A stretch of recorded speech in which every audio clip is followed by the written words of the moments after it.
Hello, everyone, and welcome to episode 81 of Two Left Thumbs, your source of weekly gaming news and updates. In this week's episode, we will be talking about Assassin's Creed Valhalla, Lord of the Rings Gollum, EA announces a digital-only EA Play, The Last of Us Part 2 was hacked, and Geoff Keighley announces Summer Games Fest. We also have the best weekly deals from a range of publishers across all gaming platforms. Remember, as always, if you're listening now, don't forget to share the podcast, tell a friend, leave a rating. It helps us grow a lot. And if you're watching us on YouTube, don't forget to sub and give us a little like. I'm Deft Puppies, joined with me, as he is every week, Gray as a gamer. How are you, man? Hello. Hi. What's going on? I'm good. Oh, it's a fantastic Tuesday evening. It's Tuesday, isn't it? Yeah. Yes, Tuesday. Yeah. It is. Yes, we're good. It's okay. We're fine. Imagine recording on the wrong night. Imagine it's like Friday, and everyone's like, "Where the fuck's the cast, guys? What's going on?" Oh, I've been good, mate. I have been good. Not many games this week, though. Actually, oh, really? Yeah. Well, for those who don't know, like the top end of Australia gets really fucking hot. Like really hot. And this time of year in winter or going into winter, it's actually super nice outside. So it's like trying to spend more time outside. So sitting around fires, etc. Music outside. Enjoying it. So yeah, not as many games. I did play Gears Tactics. Should we quickly talk about this? I'll give you my experience first. Okay, yeah, because we chatted about this a little bit, but we've had very different experiences with Gears Tactics. So great. I'm gonna throw this out there that this is the best Gears game. It's better than all the others. That's how much more I enjoy it. But it keeps crashing. There is a horrible bug that is going with this game. Seems to be affecting AMD more than anyone else, although there are some NVIDIA GPUs that are affected with it, and it is quite a large issue. So pretty much it gets to a loading screen somewhere towards the end of Act 1. Forget what it's called, which act it is, which chapter it is, sorry. And that's it. It stalls at the loading screen. It disconnects your GPU. It thinks it disconnects it, and it shuts down. It is so frustrating. I can imagine. So this is fairly widespread, is it? Yeah, you type in Gears Tactics error. That's all you need to type in into Google, and you'll get not good. Forums. There is websites, like heaps of websites, man, that are trying to give detailed ways to get around it, because there are a few tricks to getting around it, and I did eventually get one to work. Yeah.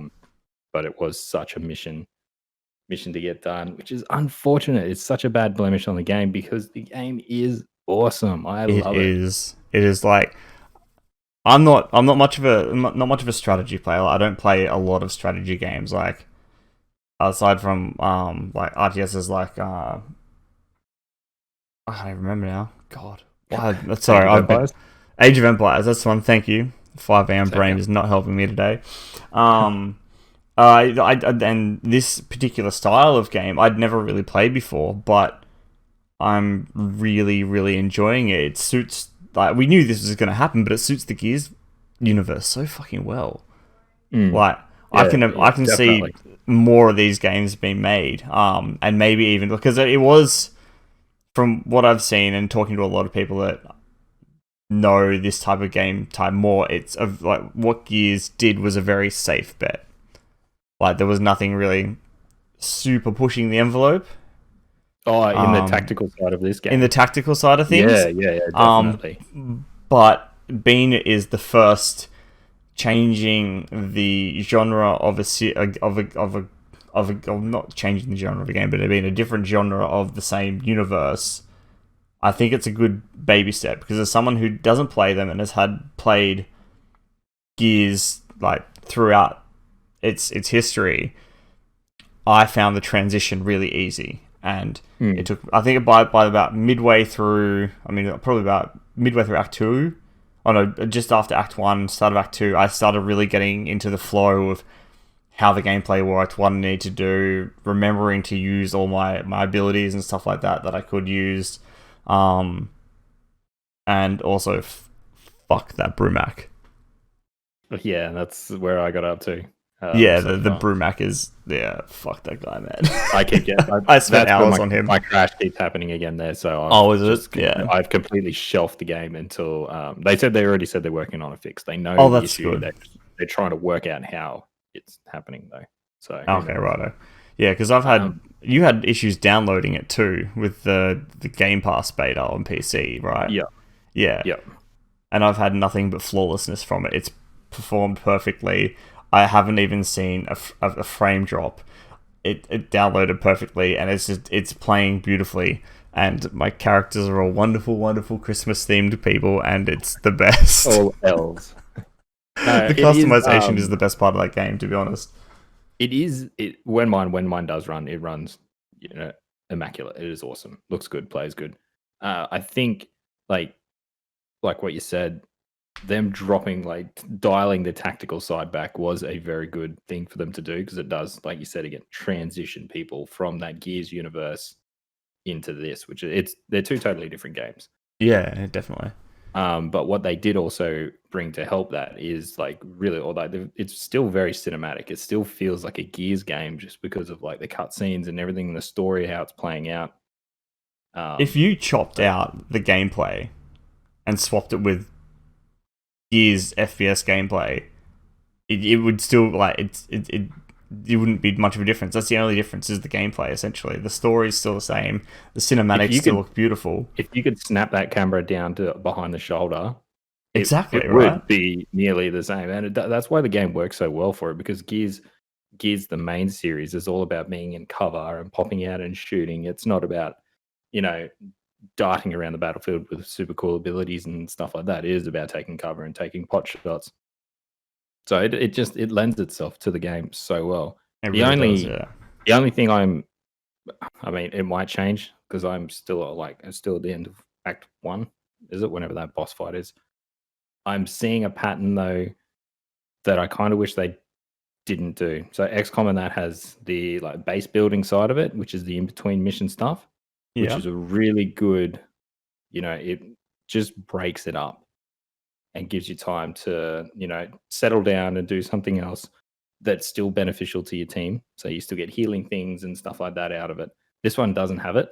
This is just mission after mission after mission after mission so far. And it feels, it kind of feels like it's all rolling into one gigantic mission. There's no break in between, other than customizing your colors of your character and changing your builds up and choosing your skill trees and stuff. Yeah, there's not enough of a break between it. I totally understand that.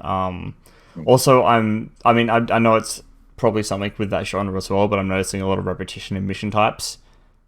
That is just the struggle street of that genre. Yeah. It's this kind of mission again, or this, and it seems to be only 3 or 4, which is fine, because it's almost different enough. The maps get a bit samey sometimes, but then again, it's a Gears universe.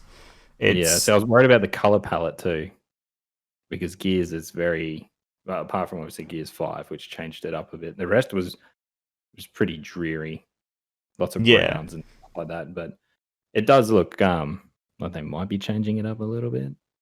Yeah, I mean it's their first go at it too, so it'll be interesting to see if they do a second one. Hopefully it goes well enough. Honestly, I would be 100% happy if they paused the main Gears, the main Gear series, and just didn't even go back near them again for a few years. Give that a solid break and just continue down this line, because it looks like it's a massive success for them.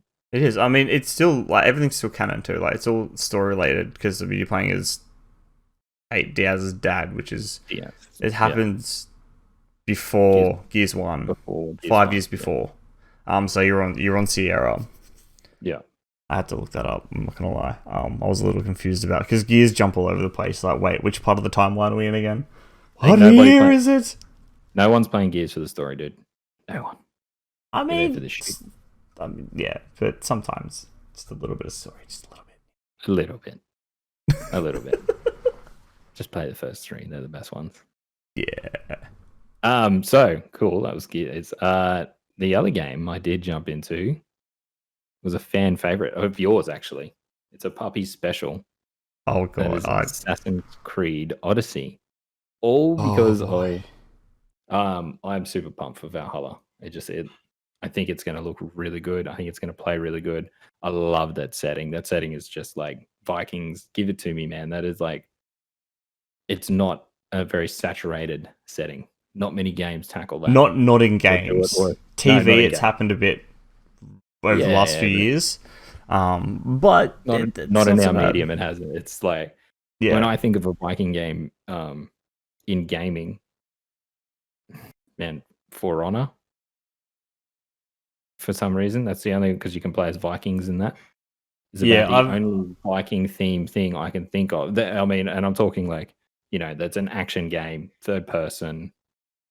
Yeah, It is I not. was gonna say, 'cause, I mean, I've played Tribes of Midgard, which is Nordic based. But again, it's still embedded on a very small game, so that's a dose I've had of it. But that's still on the way.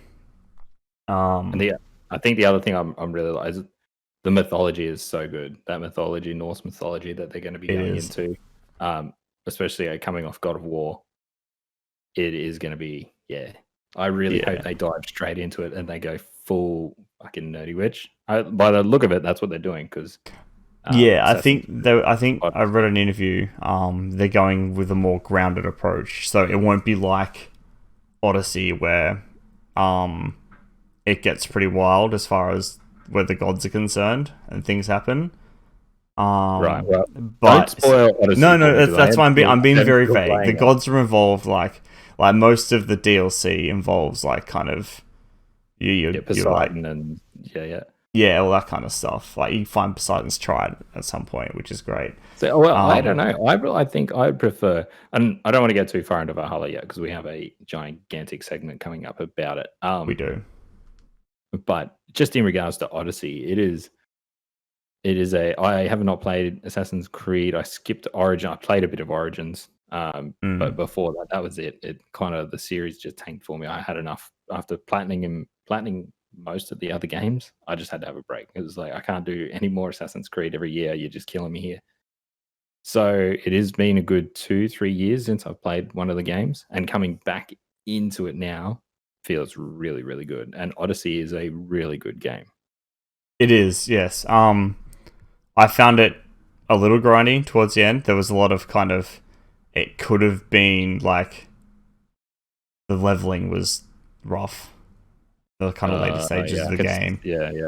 I can see where they're going with it, because I've got it on Nightmare, I think. Is that the difficulty? I might be crossing a different game. Anyway, it's the hardest one game. Well, it's the hardest one you can play on. And I was like, I've played them all. Come on, like I should be okay with it. And you can drop it down if not. And then there was a bounty mission, a bounty hunter, which is brand new to me. I've never had that in the the bounty hunters are fun, man. So one of them was after me or something, and I'm like, he's only level 4, level 5, which is one or two levels above me. Smoke, one shot me, just went bonk, hit me. I was like, oh shit. Yeah, you've got to be with the bounty hunters. It's tricky. Like, I had a build specifically for bounty hunters. So if I was going bounty hunter hunting, I had this amazing arrow build. If I hit them from behind with an arrow in the head, which isn't terribly difficult, and that's me saying that, it would do like 250% more damage. Jesus. All right. And it would, for the most part, I was one-shotting bounty hunters 10-15 levels above me. Yeah, right. Okay. So when you get into the builds and you start getting better gear with like perks and stuff on them, that becomes, you can kind of circumnavigate some of it, not all of it, but you can get like a cheeky one shot in and do most of your damage in one hit, and then just kind of lead them on and back and forth with them a bit. Right. But yeah, so I'm just in the training grounds, man. I think mine's the first a couple of hours. I'm on that first little island. It's typical. It's very Assassin's Creed still, and yeah, it feels good. I don't like the parkour in it though. Don't like it? No, It doesn't feel fluid enough. It doesn't feel like this game definitely feels the least like an Assassin's Creed game. I mean, you don't even have a hidden blade, do you? Spoilers. Hey, fucking spoilers! Damn it! I knew you didn't. Because You don't at the start. This is correct. You don't at the start. No, it's spear, but it feels very. It's way more RPG. Yeah. It's less. If you put this game against the original Assassin's Creed or the first couple or the three, Totally different. Completely different games. It's totally different to anything before Origins. The only thing it's similar to is Origins, because Origins where they started to veer off that track. Yeah. So that's I'm really looking forward to it. You check that map though. Holy shit! It's terrifying. It is actually terrifying because I'm a person when I play these types of games. The Witcher was bad. That's why it took me hundreds of hours. Is I see a question mark. I need to go find it. Like, what's that? Yes. Oh, I'm going over here. Piece of candy. I'm going over here, and it's like it's never ending. And I'm on the same. And then you zoom out on that fucking map, and it's like, holy shit! I'm gonna be here forever if this is what I'm gonna have to do. Yeah, I remember when I was streaming it. Anytime anyone came in and said, how good is this? Is this worth buying? I go, all right, hang on. I'd pause what I was doing. I'd just go to the map and go, ready, watch it, and just zoom all the way out. And they're like, what's that? I'm like, that's the entire map. And I'm like, holy shit. I'm like, see this little island? Look around. This is the island we're on. Now let me zoom out for you. It is ridiculous. And I am worried that obviously there's going to be a fair bit of repetition involved in finding those things and, exploring those areas. Hopefully it doesn't get... There's enough kind of story stuff there to carry through. Like, there's a lot of like side missions that are like fully voice acted, and like they're just like go protect a village or whatever. But there's voice acting, and each kind of town or whatever you're protecting has its own individual story with its own characters. So there's quite a lot there. The mission structure, it can get a bit samey sometimes, but there's enough variety into what's happening with the side story in that particular area that it kind of makes up for it. Sweet. I'm really. I'm excited to see you in about 120 hours and see how you feel. I still got to finish it. I've got one more DLC to go. May is really empty in regards to the new release games, so this is like a fucking perfect time for me to jump into this and play it. And I'm not doing any content, or I'm not covering it. I'm not doing anything. I'm just playing it just because I want to. Because yeah. What about you, man? Enough about me. What about you? What have you been doing this week? Other than going back to work? I'm back at work, kind of 3 days a week, and I'm loving that. It's good. It's not full time yet, but it will get back there eventually. But that's a whole other thing. But games wise, I played Gears. We've already spoken about that. I'm really enjoying my time with it. I played a bit more of Generation Zero as well. Not long, a couple of hours. I turned the language from Swedish to English, so now I can actually understand the story a little better, because before I was like reading the subtitles. I'm like, this is so hard. And then the story was like, you can change that in settings. So I'm like, oh. Okay. That's a pause. Close the stream down, Alvi. I'm just going to go cry in a corner. Yeah. But, good God, man. Yeah, I've been playing this offline though too, and we kind of saw named enemies on the map for the first time, which was really cool. That is giant ass robots, but the more you level up, the more they level up. Bastards. So like you look at the map and you go, oh shit, these guys just leveled up again. Like eventually you have to deal with them. It's just like when. Yeah. Nice. But yeah, enjoying it. Good game. Quite worthwhile. And that's all I've done. Again, I've been back at work this week, so I've been adjusting, because not only is it going back to work, it's totally opposite hours. I'm doing morning shifts, which means getting up at 5. Oh, like a normal person, instead of you working and stay awake till 3 in the morning. Up at 5? That isn't getting up at 5 a.m. is not fucking normal. Right. That's all I've ever done, mate, is get up at 5. Yeah, but you're not normal. Let's be honest. I know. But yeah, that's it. Super uninteresting week. Gears Tactics is great. No issues with it. Except it's great. And I'm running AMD too. For the record, I freaking love the game. Just shitty issues with the which is Shitty issues. annoying. Let's distract ourselves from shitty issues with the games and talk about the freebies and deals this week, shall we? I like the sound of that. Sound of that. All right. Well, over on the PlayStation this week, PlayStation Plus, we have Uncharted 4: A Thief's End and Dirt Rally 2.0. This will be the last Day. last day. So I think as of recording, this will be pointless for you. We're sorry. Over on deals this week for PlayStation, we have Black Desert Standard Edition for $22.47 and Dragon Quest XI Echoes of an Elusive Age for $42.47. Do you got anything on those, Gray? Because I'm not familiar with either of them. I just over Christmas went through Dragon Quest XI on the Switch. Yep. Fucking cracker of a game. Turn-based combat, very old school in that kind of way in the battling system and the mechanics and stuff like that. But more modern in the graphics, open world, enemies appear on the overworld, stuff like that, and a big story, huge story, cutscenes, all voice acted, really well done, awesome JRPG. Probably the best JRPG that's around at the moment. Maybe against, big call. For turn-based combat. Oh, for turn-based, I was going to say that's a pretty wide net to cast there.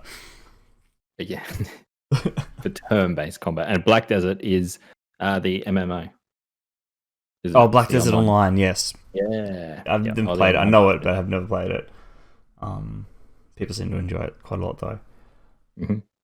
Over on Xbox this week, deals with gold. We have a Darksiders War Mastered Edition for $5.40. So that's the first one with all the things. And then we have XCOM 2 Digital Deluxe Edition for $23.17. Because why not? Why not? The hot new thing thanks to Gears. That's it. Right? And they also had an expansion recently, did they not?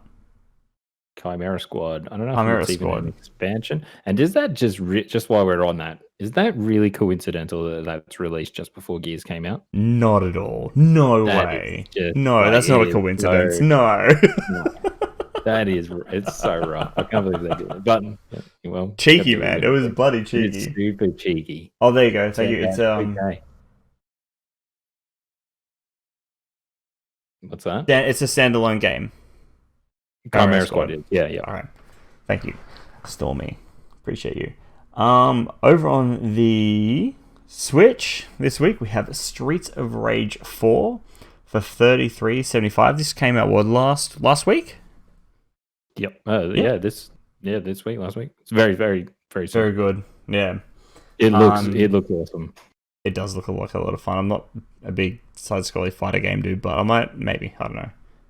I'll watch some more first. It looks cool. It's like it reminds you of the old arcade games, man, back in the day. Like remember Alien vs Predator and stuff like that. They were the best. All right, and the other ones which we have is Vampire the Masquerade, Coteries of New York, for $24. Just ruined me there, Gray. You knew that. I didn't make up the name of the game. Yeah, you put it in there to trip me up, son of a bitch. Over on the Epic Store this week, we have Amnesia: The Dark Descent, which is a first-person survival horror, a game about immersion, discovering, and living through a nightmare, and an experience that will chill you to the core. And then we also have Crash Landed. Become Flux Dabes, a galactic trucker whose latest shipment gets derailed by a chin-strapped alien menace named Hugo Duco. Read it all. Hugo Doku, leaving you stranded on an alien planet as you hustle to retrieve your packages. You'll become embellished with a nefarious plot of world domination, which will require all of your wits and both of your glutes to overcome. Learn recipes from local sentient life, make new friends, uncover ancient secrets and deadly bosses, tame everything, and build yourself a home away from home as you learn to thrive on planet Wannanope. Dude, I downloaded it. It looks awesome. I'm gonna have to. That sounds amazing. I'm gonna have to check it out. It looks super cheeky. It looks super funny. It reminds me of like top-down Zelda-esque, super colorful. Yeah. Interesting. I'll have to have a look. Trying it out. Also, another big freebie this week, not related to any of this, but the Ubisoft store has a Assassin's Creed 2 for free at the moment. You can go down and you can download that. And I think they had Rayman Legends as well. I'm not sure if that's still available, but they did have Rayman Legends, which is a fantastic compilation of Rayman games, all remastered and stuff. It's really good. But that is the deals for this week. And now we can go back and use updates and talk about Assassin's Creed Valhalla. Yes. So, Ubisoft has shown the first look at the upcoming Assassin's Creed game set to release sometime this year. So we've got a few details here. We're just going to kind of riff off. We've got a lot of stuff here to cover about a lot's been announced. There's still more to come, but we want to kind of talk about it because Ubisoft know how to release a fucking trailer. Jesus Christ. But so a few main points. We'll be following Eivor, who will be our main protagonist, who can be male or female, a Viking warrior who leads his or her people out of Norway into England to settle. They've altered the combat slightly with an emphasis on making every hit feel impactful, so they're tweaking what it was from Odyssey. Major English cities included will be London, Winchester, and Jorvik. Valhalla's map will include Norway, which players can return to after the Vikings leave, and the four kingdoms of England, Wessex, Northumbria, and East Anglia, and Mercia. While assassins have had two weapons at once before, two swords and daggers, I think was another one, Valhalla places new emphasis on dual-wielding weaponry, with players allowed to mix and match the game's arsenal, and this includes dual-wielding shields. What? Yes. It's a thing. Dual wield shields. Why would you not? Just when are you gonna put people to sleep everywhere? It's like double Captain America. You just go like wailing with people, just punching them with your shield. I'm doing it. I'm gonna play as much as I can with dual shields when I get them. And just go around just wailing on people with shields. It's gonna be amazing. Beat the game with dual shields. Yeah, it's gonna be a thing. It's you know what? It's something you would do. I've been hanging around you way too long, man. You're rubbing off on me. Yeah.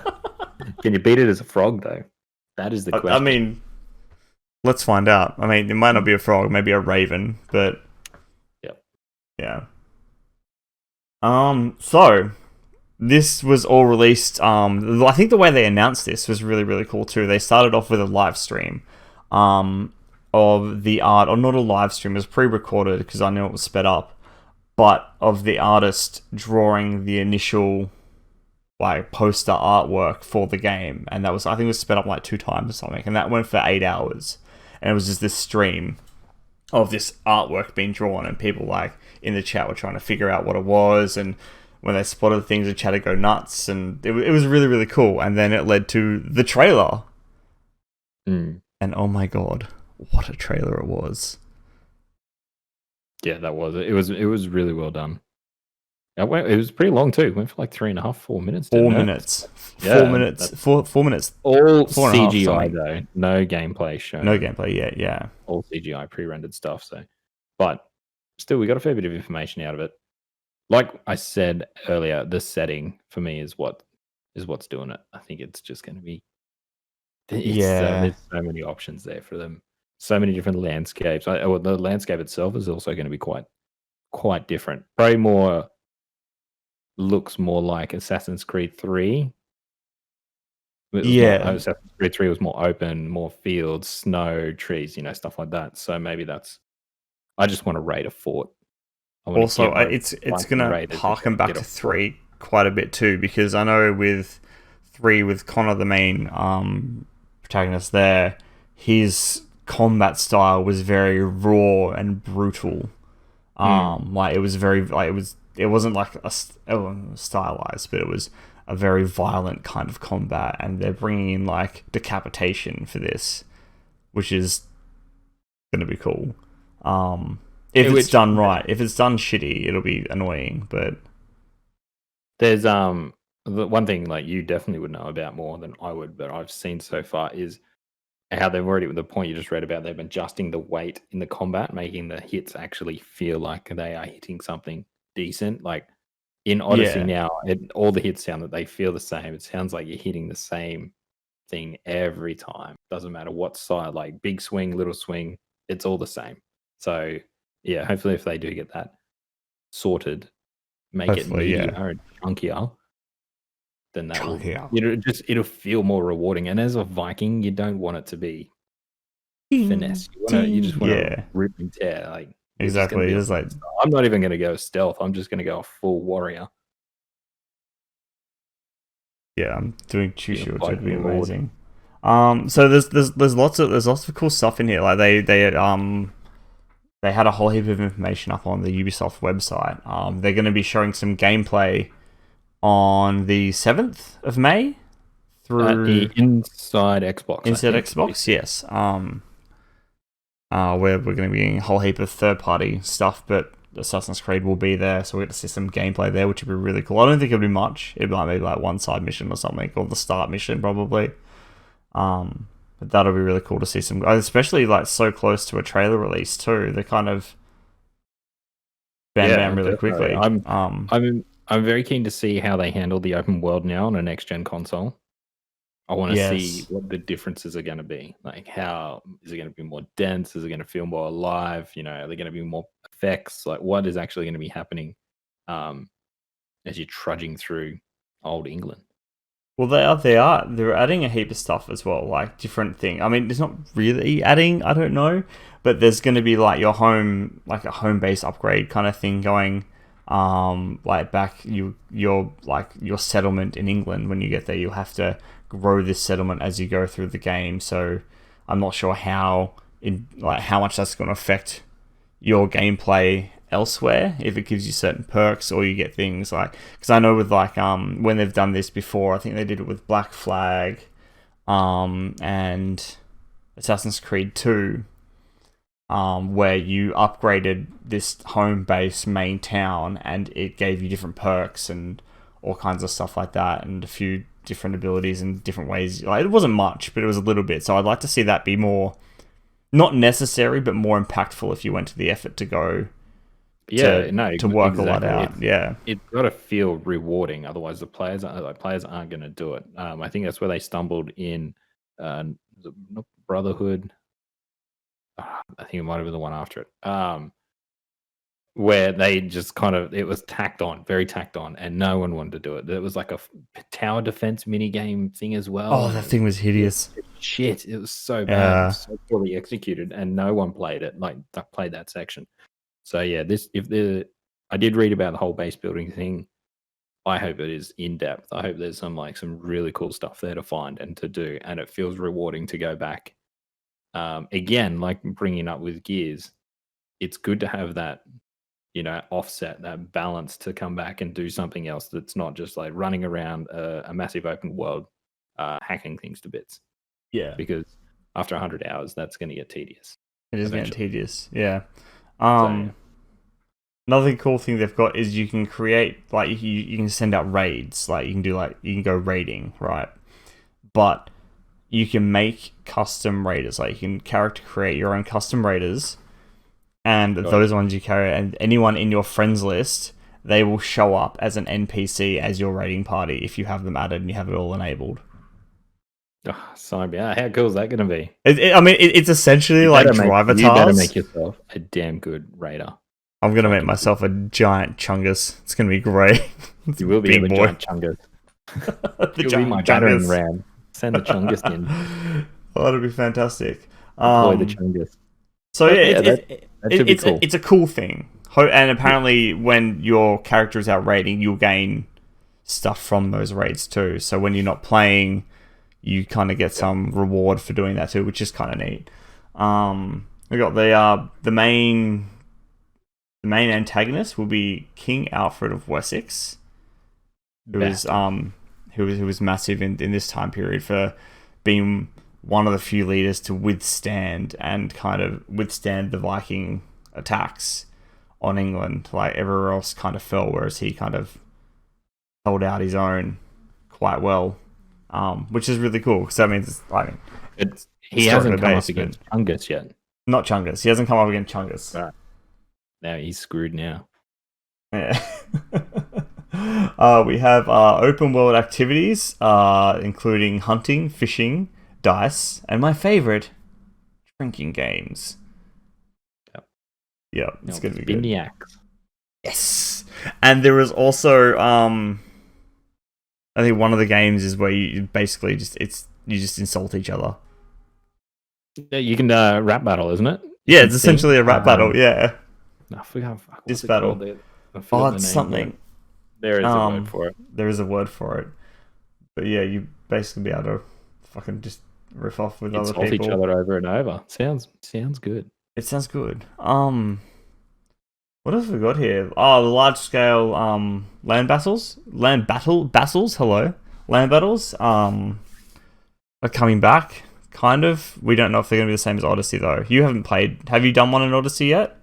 Other than is the opening mission considered a large scale battle? Not really. They're kind of scattered throughout the map, and you have to do them to gain control of territories for different sides.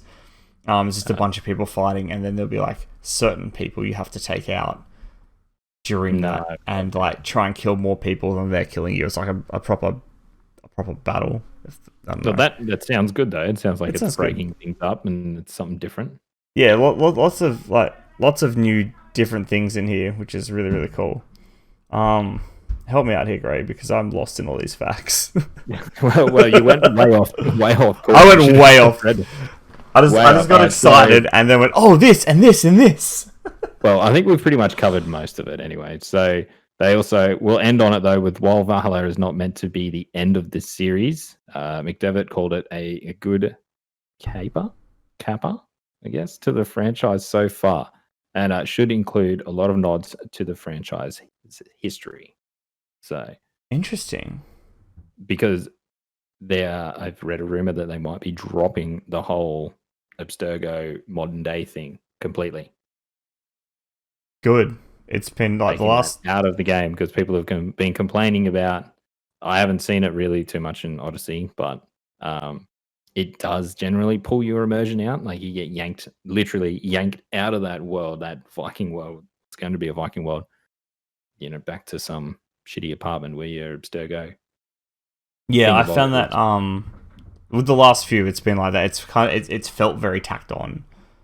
Ever since the end of the Desmond saga, Desmond had a great story. Yeah, had a great story, but this is just kind of they tried to carry on the story, and then they just kind of stopped and took a whole different point of view, and it just became it totally ripped you out of your immersion, and you're just like, oh, I gotta go walk around this fucking office building and look at fucking bobbleheads for 10 minutes now. Yeah, exactly. And open elevators. That should be interesting to see what they do if they are going to have just the big balls to do that, to yank it out and just screw it. We're no longer doing that whole whatever story they have going on now. I'm not even sure what's happening with it, honestly. I've played the games and I'm like, okay, the current version, the person that's in the thing is doing stuff, but I don't know why. Realistically, it's just kind of there. I can't even remember a name. You would need to watch a video recapping all of them to even remotely understand the thread that someone's trying to weave in that story, because it's super convoluted, and not only is it convoluted, but it's spread out over a decade nearly. Yeah, and that's rough. You're never going to be able to follow it. Yeah, I'm all for them if they want to pull it out and just not even bother. Sweet. Yeah, but we'll be talking about more next week anyway. We'll cover off on the gameplay. I mean, the trailer was good. It was gorgeous and looked really cool, and there's a lot there. But I think the real test is gonna be the gameplay we see. And seeing it firsthand would be good that way, because there's only so much you can tell from a trailer, because they can just flash it up as much as they want. Mm-hmm. Yeah. Anyway, enough of me rambling about Assassins. We move on to the next story. We have the first screenshots of Lord of the Rings Gollum. So the first screenshots of Lord of the Rings Gollum, an upcoming stealth adventure game from Daedalic, have emerged. Scheduled to release on PlayStation 5, Xbox Series X, and PC in 2021, we are told that this Gollum won't be based on Peter Jackson's imagining of the character. However, the screenshots which have popped up on GameStar show that he doesn't look that different at all.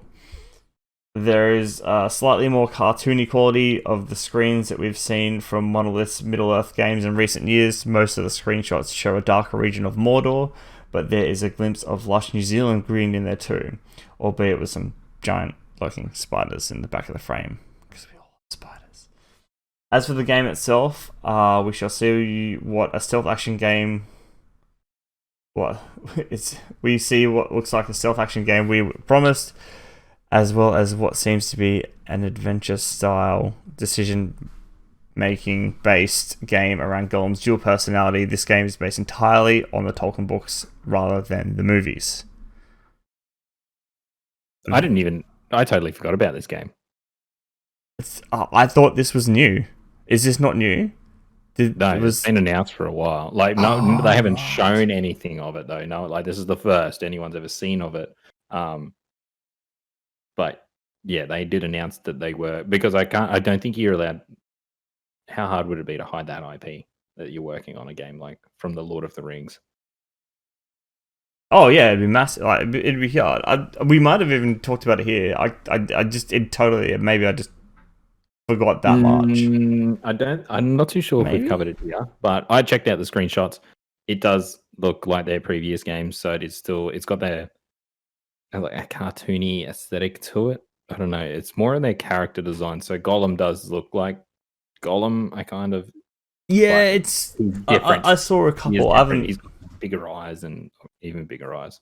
Yeah, which is, I mean, they're half the size of his head at this point. I mean, I don't know if I want this. I do. I don't know if I like the design aesthetic of it and what it's going to be looking like, but man, I love that world. That IP is awesome. It really is.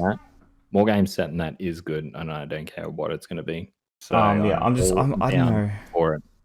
I have concerns.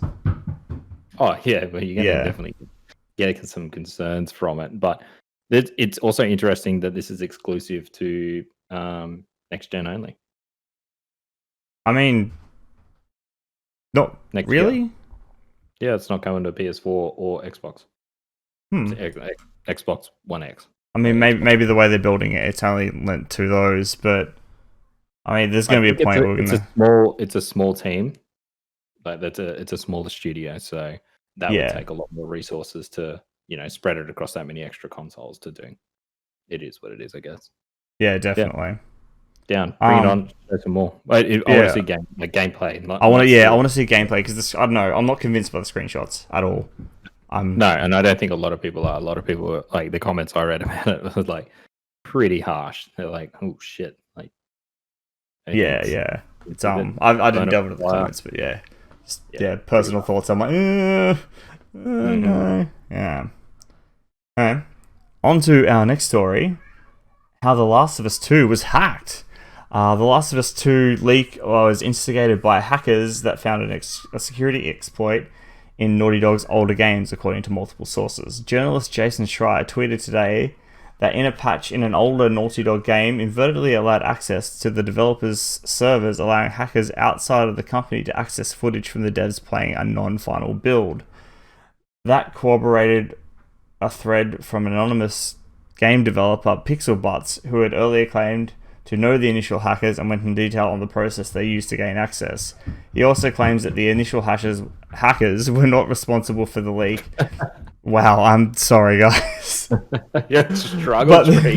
But the method of entry to Naughty Dog servers was likely shared to those that disseminated the footage. Those leakers remain unknown publicly. The exploit was fixed as of April 30. Neither Sony or Naughty Dog have made further commitment to the situation since last week's statement. Yeesh. Haven't they had this happen before? What a weird ass saga this whole thing between Naughty Dog's been over this game. Was it Naughty Dog that someone got into older files of the game and found something else? Was it Naughty Dog or was it someone else? I swear that this has happened before. 5 a.m. brain again. Sorry guys, I'm tired as fuck, so I'm struggling tonight. If you haven't noticed, but I swear this has been a thing before where they've had the same issue. I don't know if it's been Naughty Dog. There definitely would have been issues like this before, cropped up with developers, but because I don't remember any of the other games they've done, in the previous decade. Maybe it was a different game I'm thinking of, but I remember. I swear I remember a game that was like there was leaks happen because they got into an older version of the game. What could have been, but I don't know. The downside to this is that it is now 100% confirmed that what everyone saw is legitimately it. There were people like hanging on to hope that the person who leaked all the stuff was just bullshitting and lying about it just to get some trouble, chaos, yeah, which probably would have worked just as well. But then this kind of confirms that that's it. Like what everyone saw is what it is. Which is super unfortunate. But, it is, yeah.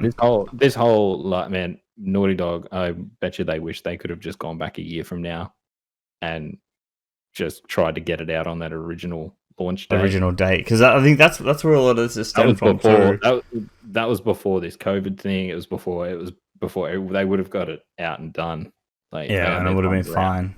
I think maybe that was part of it. People like. I mean, they're obviously being dicks because they're leaking the game, but maybe they were just mad because they hadn't got the game because it got delayed and they had nothing better to do. Fuck it. Yeah, who knows, man? Who knows? I don't understand it. Seeing Jason Schreier and that come out though, saying that like, that his opinion piece that he wrote that Naughty Dog are really bad at crunch, the whole crunch thing, which. It's in every fucking industry. You crunch like hell every day. Yeah. Yeah. So I hate the term like, game developers, whoever, crunching, Jesus. Yeah.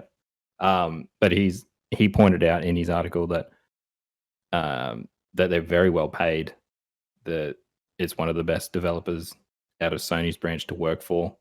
And that everyone really enjoys working there, apart from that crunch period where they try and smash through the final phases of their games. Apparently, that's notoriously really bad. Yeah. So it's unfortunate that it has all been spoiled and fucked over for them because that's a lot of hard work for a lot of people, and it's all kind of been ruined for whatever the hell with that. But how would they let that happen? You think you would have covered that. You would have covered this shit, surely. A multi-million-dollar company backed by Sony and still allowing hackers to get in to steal shit. Terrible. Props to the people who can work that shit out though. That's some smart shit, man. Some intellect there. Yeah, to get to be able to do that. I mean, I can open a browser. Am I hacker yet? Yeah. This is the last I want to hear in this game, though. I don't want to hear anything about it. I hope it just disappears until it launches, and that's it. And then I can just sit down and play. Yeah, see, I've been really lucky. Hopefully, enjoy it. And I've so far managed to avoid everything, which has been fantastic. So I'm hoping I can just get it and just get straight into it. Yeah. Yeah. All right, onto our final story of the night. Geoff Keighley announces Summer Game Fest, 4 months of news and events. Games Award creator Geoff Keighley has announced the Summer Game Fest. It is a new industry-wide celebration of video games that runs from May until August. According to Geoff, it'll share news, in-game events, and playable content from the entire video game industry.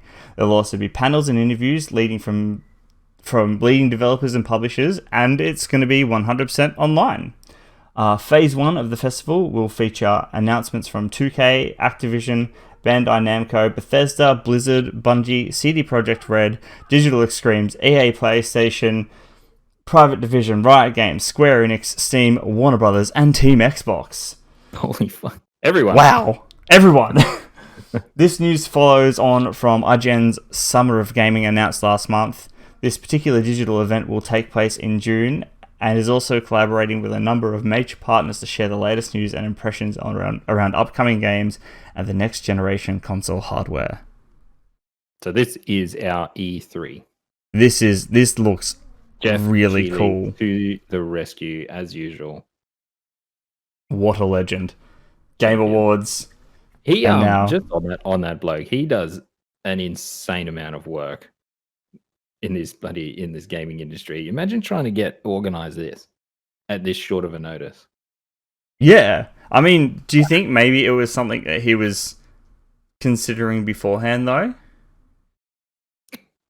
He could have possibly, He could have. because I he mean, failed because out of E3 before this COVID thing. He already pulled the pin on it. yeah. Maybe could So have I mean, been. he knew it was coming with E3, and maybe said, right, let's I have. I mean, he obviously has a lot of connections in the industry anyway. And said, hey, let's start up this thing and see where it goes. And I mean, there's going to be playable demos to download for all these new games or not all of them, but a lot of these new games are going to announce, which I think is a really cool way to get the product in. It sounds like corporate speak, but the product in someone's hand to the product to the consumer, so they can test it and see for themselves. Yeah. And I think, correct me if I'm wrong, it's going to be like over like you can download this for a couple of days and then it'll disappear. It'll be available. Sure. I think the games will be available for a short period of time, like over a weekend or a week or whatever, and then they'll be removed, like the demos themselves, so people can't spend too much time with them, and we end up with a Last of Us 2 situation. Oh, sweet Jesus! Yes, we're all going to be careful about that. This is just how good of an idea is this, though? If they can execute it, like I'm sure that he can. He's got the experience in running the Game Awards, and the experience of hosting E3 week, which the Coliseum and all that he does anyway. So yeah, maybe it's not that big of a transition for him to move in and take over with this. This should be really, really, really cool. Yeah, I think this will a massive void for everyone who enjoys E3 week. Will this change things for E3 going on next year? Because I mean, they pulled the pin this year and like, oh, we'll do it next year. Well, if this is a big success this year, then they're gonna really struggle next year. Like, why would people go? Yeah, I mean, why? If you're a publisher and you can, grab your little demo that you'd normally put it on a trade show floor, and you can upload it to Steam and go, right, you guys have a weekend to try it out, new game, whatever game that is. Do you think people are going to want to do that? God, yes. I mean, people. Yeah. I mean, look at E3. It is E3, and it's like generally press and YouTube. You've got to line up for hours to get into a game. If you get into that game, this is just convenience at its best. And this should have happened a while ago, I think. I mean, the infrastructure's been there to happen for a few years now. It's only taken this pandemic for it to. Hopefully, we'll see how it works. It could all not work. It could be a total shit show. You're right, but I mean, so far everything Keighley's done has been pretty decent. You can guarantee the people from the ESA who run E3 will be like sneaking in there, watching PowerPoints out and all types of shit. They'll be flicking lights just yanking the Ethernet cable. Someone pull the power and turn this off for an hour. That'll shit everyone off. Just so they can make sure E3 is back next year. And also, though, 4 months. Yeah, which makes me wonder how they're going to host it. Obviously, it's not going to be a continuous 4-month live stream, but it's going to be it'll be like weekend or. Yeah, I dare say that'll be the case. It'll be like weekend, so people can take advantage of being home. Yeah. So they'll go, hang on. It starts here, it'll go for 2 days, it'll stop for that week, they'll have the demos available through the week, and then next 2 days, next lot of announcements, next demo, and it might just roll through like that with panels and stuff in between, which I can see working, it breaks it up. It gives us something to talk about every week, which is fantastic. 4 months generated content for us. You think about E3 week, like the amount of articles I read, we all read going through, and it's like, man, I really want to play that game. Like I saw the trailer for it at so-and-so's press conference. IGN got a 10-minute hands-on demo with it, and then you're reading their impressions. You're watching when they share it. You read their impressions, you can go onto Steam and download that same demo and try it out for yourself. I reckon that's just sick. Fucking yeah. Let's do this every year. Why go back any other way? Exactly. This is going to be brilliant. I love it. and I don't have to sit watching E3 for 3 days straight with no sleep to catch all the news so I can transcribe it all, because that was, oh man, the E3 episode last year nearly killed me. Nearly. Yeah, that was a big one. It was. But that is Cool. our last story. You got anything to add, Gray? No, there was one little other story you missed. That was EA announced their digital-only EA Play conference. Oh, I did. Sorry. You did skip over that one, but it's all right because we pretty much covered it with the Geoff Keighley one. It's just EA are going to be doing their own typical EA thing. What they do every year. EA has not been at E3 in regards to them having a press conference, so they're just doing that same thing again, live streamed, obviously without any audience. Neat. Ladies and gentlemen, thank you for listening. Again, I apologize for my struggle street tonight. It's been a tough day. But Gray, where can the lovely people find you? You can find me on Twitter and at YouTube as Grey Aussie Gamer. What about you? You can find me probably napping somewhere. Yeah.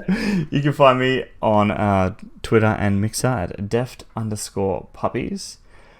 If you would like to get in contact with the podcast, you can find us on Twitter at left_pod. Also on YouTube, where you can catch a replay of the live show if you've missed us. You can just search 2 Left Thumbs Podcast. Links will be all below in the description of wherever you're listening and or watching this. You will find us here every Tuesday night, 9 p.m. AEST-ish, here on mixer.com/deft_puppies. That's all I got. That's it. That's all you need to say. Have a wonderful week. Play some games. And we shall see you next time. Bye. Bye-bye.